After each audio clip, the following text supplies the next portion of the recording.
Home Depot acaba de dejar en ridículo al presidente de Estados Unidos. Y no se lo mandó a decir, le sacó los trapitos al sol con datos en público y sin ningún intento de suavizar el golpe.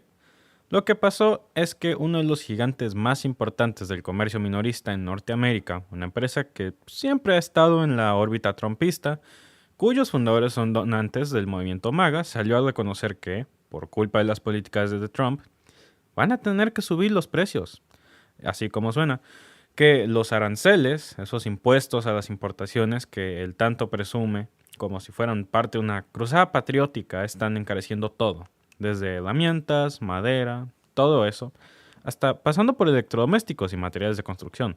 Es un balazo en el pie. Y encima lo disparó él mismo. De todo esto vamos a hablar hoy. Pero antes permítanme presentarme porque algunos decían en los comentarios que era una inteligencia artificial o mi papá estaba usando un filtro de juventud. Mi nombre es Derek y voy a estar compartiendo con ustedes algunos de los en vivos en el canal. Claro, con ustedes. Claro, si les parece bien. Así que muchas gracias por darme la oportunidad de escucharme. Es un honor y un orgullo estar aquí para presentar con Victoria Alba. Bueno, entonces, regresando al tema, imagínense lo grotesco de la escena. Un político que va por el país gritando que su guerra comercial fue lo mejor que le pasó a su país. Esto es lo que estamos viendo con Trump y los Estados Unidos en 2025. Mientras sus propios aliados económicos ya no pueden sostener la farsa y tienen que admitir que lo está costando millones de dólares. Bueno, y no es solo eso. Se lo dijeron a en CNN, sin filtro. Miren, vean este video que les voy a enseñar ahora mismo. ¿Qué dice Trump? Sí. Y solo un recordatorio para nuestros televidentes, él ordenó esta revisión. La Casa Blanca dijo que esto era para asegurarse de que nuestros museos históricos, los Estados Unidos, museos históricos de Estados Unidos estuvieran alineados esencialmente con la agenda de Trump. Pero luego publicó este post, y no es sorprendente porque usa la palabra woke, pero sin duda hay elementos de la misma que creo que mucha gente va a estar en desacuerdo.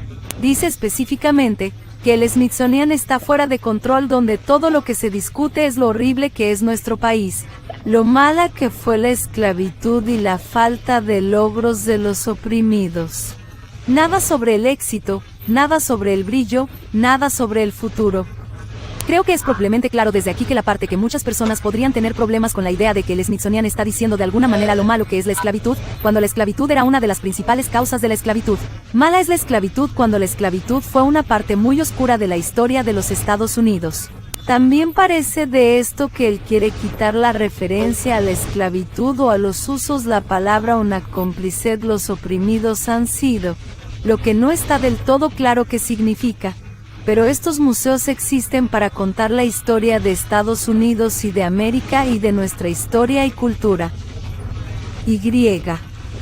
La tragedia de la esclavitud es ciertamente una parte de eso. Esto es exactamente lo que preocupaba a la gente cuando escucharon por primera vez acerca de esta revisión, que de alguna manera eliminaría partes críticas de la historia americana. Por supuesto, si se refiere a eliminar la referencia a la esclavitud, eso entraría dentro de esa categoría. ¡Wow! ¿En serio? Volando la esclavitud de la historia de los Estados Unidos. Si lo que buscaba Trump era proyectar fuerza económica rumbo a las elecciones, esto fue una humillación pública, porque nadie le cree ya a su estrategia que está funcionando, ni sus propios patrocinadores. Miren, vean este otro video que también les voy a enseñar. Trump, bueno, debería saberlo, porque el museo es uno que visitó en 2017 durante su primer mandato. Este museo es un hermoso tributo a tantos héroes americanos. Es increíble de ver. Hicimos un recorrido bastante completo, pero no lo suficiente. Así que, Lonnie, volveré, te lo dije. Porque yo podría quedarme aquí por mucho más tiempo. De verdad quiero decir, es realmente increíble. Esta gira fue un recordatorio significativo de por qué tenemos que luchar contra la intolerancia. La intolerancia y el odio en todas sus feas formas. Bueno, mientras Home Depot lo estaba colgando como un clavo oxidado, el presidente estaba en su red social teniendo otro de sus alanques, que ya no sorprenden, pero sí dan muchísima pena ajena. Esta vez, su blanco fue el museo más importante de la historia del país, el Smithsonian. La razón, se atrevieron a mostrar el olor verdadero de la esclavitud y eso, según él, manda un mensaje negativo sobre lo que es los Estados Unidos. O sea, no solo no quiere que no se hable del racismo estructural que fundó su país, sino que ahora pretende censurarlo desde las instituciones. Porque, claro, hablar de lo malo que fue esclavizar a millones durante siglos, según él, deprime al pueblo, ¿no? Como si el problema fuera la memoria y no el crimen en sí. Esto ya no es una batalla ideológica, esto es un intento descarado de reescribir la historia, y uno muy perverso también, de volar todo lo que incomoda a la narrativa de su país perfecto, de su país cubierto en oro, ¿no? Lo más grave es que lo hace justo cuando está rodeado de contradicciones por todos lados. Lo desenmascaran desde el sector privado, se le cruzan los cables en entrevistas televisivas, y aún así se aferra a una versión de la realidad donde él sigue siendo el héroe de la película, donde él es el número uno, el ganador de todo, ¿no? Pero lo que vimos hoy fue otra cosa, fue un político quedando expuesto por sus propias decisiones económicas, mientras intenta tapar la verdad histórica con discursos patrioteros, y eso, nos guste o no, marca el tono de lo que va a venir. Lo grave es que esta postura no es un accidente, no es una exageración aislada, no es nada de eso. Forma parte de una narrativa constante donde se busca desmantelar todo, lo que no encaje con su mito fundacional de Estados Unidos número uno, el país más caliente del mundo, el mejor país de todo el mundo, número uno, ¿no? Y ese mito necesita negar las heridas profundas de su historia, de la sangre de esclavos y los inmigrantes que lo fundaron. Lo hemos visto en su cruzada contra los libros de texto, en la censura de términos como justicia racial en las escuelas, y en la cancelación de los programas educativos sobre los derechos civiles, y ahora también en los museos. Es una batalla cultural que se libra en silencio, pero que tiene consecuencias enormes, porque lo que no se nombra no existe. Y si logran que las próximas generaciones no escuchen sobre la esclavitud o el racismo institucional, entonces pueden hacer pasar cualquier abuso como la libertad, ¿no? Pero lo que hace todavía más absurdo es que mientras intenta tapar los errores del pasado, ni siquiera puede sostener una conversación coherente sobre el presente. En Fox News, durante una entrevista reciente, se le olvidó cómo se llamaba el Océano Pacífico. Lo dijo así: tenemos una costa llamada Océano, una grande, azul, muy bonita. Lo repitió como si estuviera adivinando, como si nunca lo hubiera cruzado, como si no fuera una pieza clave en todas las relaciones con Asia. Vaya, como si no fuera la parte más llamativa en el centro del mapa mundial. Y esto después de haber tenido reuniones con los líderes del otro lado del mundo. Vean esto, fíjense, déjenme les enseño. Son muy buenas personas, son muy buenos líderes de sus países y quieren volver a liderar su país. Ya sabes, están consumidos mucho más con esto que nosotros, porque están justo ahí. Sabes, tenemos un océano que nos separa, ¿verdad? Una cosa llamada un océano grande y hermoso. Lo más grande no es que haya tenido un lapsus, todos los tenemos, vaya. A todos se nos olvida una cosita, una palabra, una oración, lo que tú quieras. Lo grave es que él ya no es excepción, es la norma. Llevamos meses viendo cómo se le van las frases, las ideas, los tiempos, las fechas y hasta los nombres. El que se burlaba de los olvidos ajenos ahora vive trapezando con los suyos. Y mientras todo eso pasaba, Home Depot, una de las marcas más reconocidas del país, salió a admitir que va a subir los precios por culpa directa de las políticas económicas de su gobierno.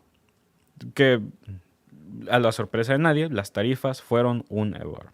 Lo dijeron sin rodeos. Los aranceles que están siendo impuestos están encareciendo las importaciones y eso se va a reflejar en los productos vendidos.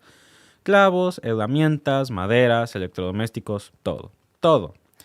Y lo dice una empresa que fue aliada de Trump, no una que se le oponga. De hecho, uno de sus fundadores es conocido por ser simpatizante de su movimiento y por haber donado generosamente a sus campañas. Pero ni eso pudo evitar el golpe, porque llega un punto en el que la economía se le impone a la ideología. Y si a la cuenta no cuadra, la narrativa tampoco. Lo que Home Depot está diciendo, sin decirlo, claro, es que las medidas que tanto presumieron ahora están mostrando su verdadero impacto, su verdadero rostro. Que la guerra comercial no fue una estrategia brillante. Es más, fue un error. Fue una carga al consumidor. que el discurso para proteger la industria local terminó traduciéndose en más estanterías más caras para todos. Y eso, viniendo de una empresa de ese tamaño, pesa. No es cualquier tienda, es un termómetro de lo que pasa en miles de ciudades y suburbios. Y ojo, no es la primera señal. Hay más empresas que se están enfrentando a las consecuencias de las decisiones tomadas con eslogans, no con datos. Lo preocupante es que muchas de esas decisiones se siguen defendiendo a capa, espada y caballito blanco, incluso cuando ya demostraron ser un fracaso. ¿Por qué aceptar que no funcionaron? Implicaría reconocer que su base fue engañada, que les vendieron una mentira. Y ahí es donde entra la maquinaria del discurso. Cuando la realidad no ayuda, la historia se manipula. Se niega el pasado, se adorna el presente y se construye un futuro falso con frases vacías. Y bueno, regresando a lo del museo, es solo un reflejo de eso. No se trata de historia antigua, es política viva. Es un intento de controlar el relato para justificar lo que viene. Porque si logran convencer a la gente que la esclavitud no fue tan grave, entonces también pueden convencernos que los inmigrantes son el problema, que los activistas son traidores, o que los medios deben ser silenciados y manipulados. Es un efecto dominó que empieza con la narrativa y termina con las libertades. Y bueno, mientras todo esto pasa, los errores se acumulan. No solo se le olvida el nombre del océano, también dice cosas como que para votar le piden la placa del cargo. Lo dijo en serio. Confundió el proceso electoral con una estación de peaje. Y si lo tomamos como lapsus, la verdad eso preocupa. Pero si lo tomamos como propuesta, eso da miedo. ¿Qué sigue? ¿Voto con el código QR en el parabrisas? ¿Una app del DMV para registrar sufragios? Es tan absurdo que se burla solo. Pero es justamente en esos absurdos donde se esconde el peligro. Porque mientras la gente se ríe de los errores, él sigue acumulando poder en los márgenes. Y eso es lo que no podemos perder de la vista. Que detrás de cada frase sin sentido hay una estrategia. Detrás de cada intento por volver al pasado hay un plan para controlar el presente. Y mientras nos entretiene con sus dislates, las estructuras que lo sostienen siguen funcionando. Por eso hay que hablar de esto. No porque sea gracioso, chistoso, divertido, sino porque es urgente. Porque lo que está en juego no es si Trump tiene mala memoria o si molesta con los museos, no. Lo que está en juego es el derecho a conocer la historia completa, a tener información clara, a cuestionar lo que nos dicen, a no tragarnos discursos prefabricados que intentan disfrazar la censura del patriotismo, ¿no? Y si nosotros no hablamos, ellos lo van a contar en su manera, y su manera es una en la que los enclavistas eran héroes. Los museos son traidores y las empresas que suben precios son comunistas. Pero eso necesitamos ocupar estos espacios. Compartir esta información y no dejarnos llevar por la comunidad del silencio. Tenemos que hablar, tenemos que hacer que nuestras voces se oigan. Así que si ustedes también están cansados de que intenten borrar lo que nos define, si creen que el pasado importa y que el presente necesita ser explicado sin miedo, suscríbanse, activen la campanita, compartan este video y sigamos hablando. Porque, como decía George Orwell, el autor de 1984, quien controla el pasado, controla el futuro. Quien controla el presente, controla el pasado. Y en esta batalla por la memoria, el silencio es complicidad. Y por cierto, si Trump sigue confundiendo el océano con una alberca, pues ya ni le demos la brújula, mejor que ni tome el timón. Antes de acabar el live, leamos unos cuantos comentarios. Veamos. Juan Sánchez dice, excelente análisis. Muchísimas gracias, Juan. Es un placer tenerte aquí. Veamos qué más dicen. Ever Portillo dice, te felicito, joven. Muy bien explicado. Muchísimas gracias, Ever. Es un orgullo. Muchísimas gracias. Santa Belia Villarreal dice, me encanta tu cabellera, te ves bien. Muchísimas gracias. De verdad, muchísimas gracias. He considerado un corte de cabello últimamente, pero muchísimas gracias. Daniel Ramírez dice, Mini Víctor. En efecto, sí, en efecto. Nelly Salas dice, me encanta. También hace sus cambios de voz igual que el papá. Muchísimas gracias, lo aprecio muchísimo. Aprendí del mejor, ¿qué puedo decir? Katie Luna dice, yo pensé que era un filtro para verde como adolescente.